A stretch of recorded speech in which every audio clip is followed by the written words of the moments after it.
বরং একটু একটু করে তার পাশটাতে গোছাচ্ছিলাম নিজেকে। আমি ওকে নাম ধরে ডাকি না, শুনতে অদ্ভুত লাগলেও এটাই সত্যি।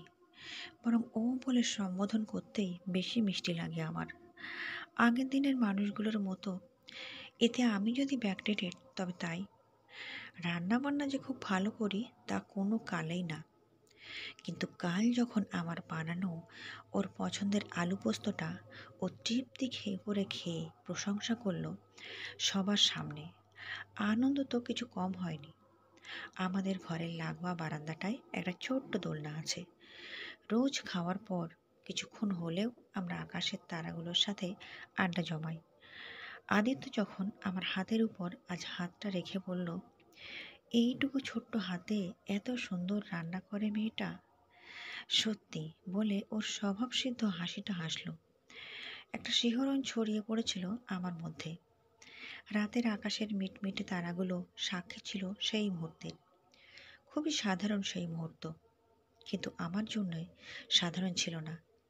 এভাবে কখনো কোনো কথা কেউ বলেনি আমায়। তোমার ভালো লেগেছে? উত্তর কি হবে সেটা জেনেই নিতান্তই বোকার মতো প্রশ্নটা করেছিলাম। বাচ্চাদের মতো আদিত্য আমার গালটা টিপে বলল, হ্যাঁ রে পাগলি। ওর ব্যাগ ব্রাশ করা চুলে, ওর চোখে, ওর গালের হালকা দাড়ি, ওর হাসি, ওর কঠিন হাতের স্পর্শটা, না, কোনোদিন এভাবে মুগ্ধ হয়ে তাকাইনি আমি।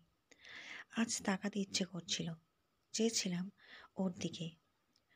ও কথা বলে যাচ্ছিল, আর চাঁদের আভা যখন মুখের উপর পড়ছিল সেই মায়াবী আলোয় কোথাও যেন মনে হচ্ছিল এই তো সেই রোম্যান্টিক লাভ স্টোরি। আচ্ছা, তুমি আমায় ফটো দেখে প্রথমেই পছন্দ করে ফেলেছিলে? হুম, বলতে পারো। তোমার ফটো দেখে এটাই মনে হয়েছিল। তোমায় জানতে হবে তোমার। আমি সত্যি কনফিউজ ছিলাম।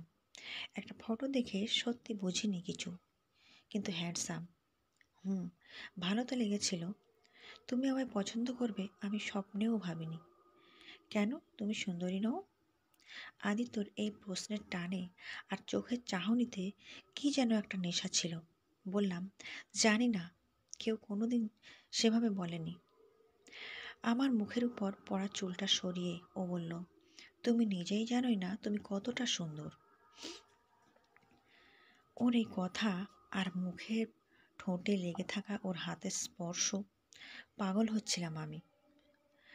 আমার শরীরে শিরা উপশিরায় যেন জমাট বেঁধে যাচ্ছিল রক্ত ওর ছোঁয়ায়। হয়তো আমার চোখ, আমার অভিব্যক্তি বলে দিচ্ছিল আমি ওকে কতটা চাই এখন। ওর জন্য, শুধু ওর জন্য অপেক্ষা করতেও এখন আমার ভালো লাগতে শুরু করেছে। ফোনের ভাইব্রেশনে তাল কাটল।